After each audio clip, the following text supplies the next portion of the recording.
Phone tapping case ఓ లొట్టపీస్ case అన్నారు కేటీఆర్. ఇది SIT విచారణ కాదు, చిట్టి విచారణ అంటూ సెటైర్లు వేశారు. విచారణ కమిషన్ల పేరుతో తన పార్టీ నేతలను వేధిస్తున్నారని ఆరోపించారు కేటీఆర్. కాంగ్రెస్ కుంభకోణాలు బయటపెడుతున్నందుకే ఈ డ్రామాలు అంటూ మండిపడ్డారు. ఆయన గతంలో దరిద్రపొట్టు పనులు చేసిండు కాబట్టి, దొంగ పనులు చేసి దొరికిపోయిండు కాబట్టి, డబ్బు సంచులతో దొరికిన దొంగ కాబట్టి అందరు కూడా అదే బుద్ధులు ఉంటాయి అనుకునే ఒక పద్ధతుల్లో ఆయన వ్యవహారం కనబడతా ఉంది. ఆయన కంటిన బురద అందరికి అంటాలని చెప్పి ఆయన పాపం తాపత్రయపడుతున్నాడు, తహతహలాడుతూ ఉన్నాడు. ఒకటి రేవంత్ రెడ్డి గారికి చెప్తా ఉన్నా, ఇలా జరుగుతున్నది మీకు కూడా చెప్తా ఉన్నా, సిట్టు విచారణ కాదు, ఇది చిట్టి విచారణ. చిట్టినాయుడు గారు నడిపిస్తున్న ఒక పనికిమాలిన విచారణ తప్ప, ఓ లొట్టపీస్ కేసులో ఇంకో పనికిమాలిన చిట్టి విచారణ తప్ప సిట్టు. నేను అడుగుతా ఉన్నా ఆయన రేవంత్ రెడ్డిని, ఒకటి కాదు రెండు కాదు, ఇంకో 1000 వేసుకో, నీ సిట్టులు చిట్టీలు ఇంకో 1000 వేసుకో, ఏం ఫరక్ పడదు. మేము మాత్రం కొద్దిగా ఉంటే కొన్ని రోజులు శునకానందం ఉంటుంది, కానీ మేము మాత్రం నేను వదిలిపెట్టాం. బీఆర్ఎస్ ఇవాళ తెలంగాణ ప్రజల గొంతుక, ప్రధాన ప్రతిపక్ష పార్టీ.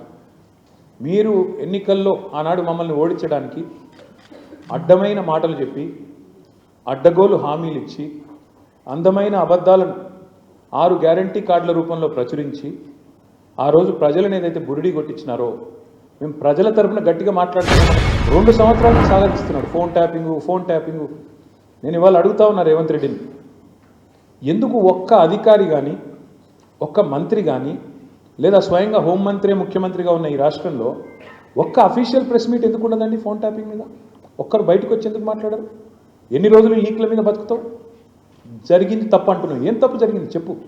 ఇంకెన్ని రోజులు లీక్ల మీద బతుకుతావు? ఎన్ని రోజులు లీకులు ఇచ్చుకుంటా, ఫలానా వల్లదైంది, ఇదైంది, అల్లమైంది, బెల్లమైంది, పనికిమాలిన లీకులు తప్ప ఒక్క అధికారిక ప్రెస్ మీట్ ఈరోజు వరకు ఉందా? ఎవరో ఒక ఆయన సిద్దిపేటలో ఆయన మీద రాజకీయ ప్రత్యర్థిగా ఉన్న ఆయనతోని కేసు పెట్టించారు. పెట్టిస్తే హరీష్ రావు గారు న్యాయస్థానాన్ని ఆశ్రయించినారు, హైకోర్టు పోయినారు. హైకోర్టు కొట్టేస్తే ముఖ్యమంత్రి గారు ఆయన ఆరాటం ఎట్లాంటిదంటే హరీష్ రావు గారిని జైలుకు పంపాలని సుప్రీంకోర్టుకు పంపించినాడు ఈ కేసును. హైకోర్టు కొట్టిస్తే ప్రభుత్వ పైసలతోని, ప్రభుత్వమే పెద్ద న్యాయవాదులు, గంటకు ₹1 కోటి తీసుకునే న్యాయవాదులను పెట్టి ప్రజల పైసలతోని సుప్రీంకోర్టుకు పోయినాడు. సుప్రీంకోర్టు కూడా కొట్టేసింది. అయినా నీకు సిగ్గు రాలేదా? ఈ కేసులో ఏం లేదు, విచారణార్హం కాదు ఈ కేసు అని, ఈ ఫోన్ ట్యాపింగ్లో పసలేదు హరీష్ రావు గారి మీద అని చెప్పి సుప్రీంకోర్టు కొట్టేసినాక కూడా, సుప్రీంకోర్టు కంటే కూడా నీ సిట్టు నీ చిట్టి పెద్దదా?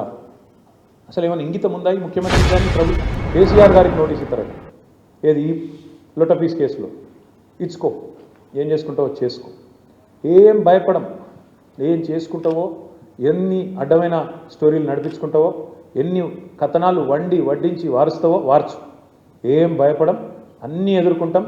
దేశంలో ఇంకా న్యాయం ధర్మం ఉంది, న్యాయస్థానాలు ఉన్నాయి, వాటి మీద మాకు గౌరవం ఉంది. తప్పకుండా నీలాంటి దుర్మార్గులతో ఎట్లా కొట్టాడాలో అట్లా కొట్టాలి. కానీ ఇక్కడ ఈ మొత్తం కేసులో ప్రధాన దోషి ఇవాళ ముఖ్యమంత్రి బావమన్. మొత్తం ఈ కోళ్ళు కుంభకోణంలో, సింగరేణి కుంభకోణంలో ప్రధాన ముద్దాయి సింగరేణిలో ఇవాళ మొత్తం king pin, ring master Srujan Reddy అని ముఖ్యమంత్రి బావమన్. ఇదివరకు అమృత్ స్కామ్లో కూడా ఈ ముద్దాయే భాగస్వామి, ఇప్పుడు కూడా ఈ సింగరేణిలో కూడా అన్నీ ఉన్నాయి.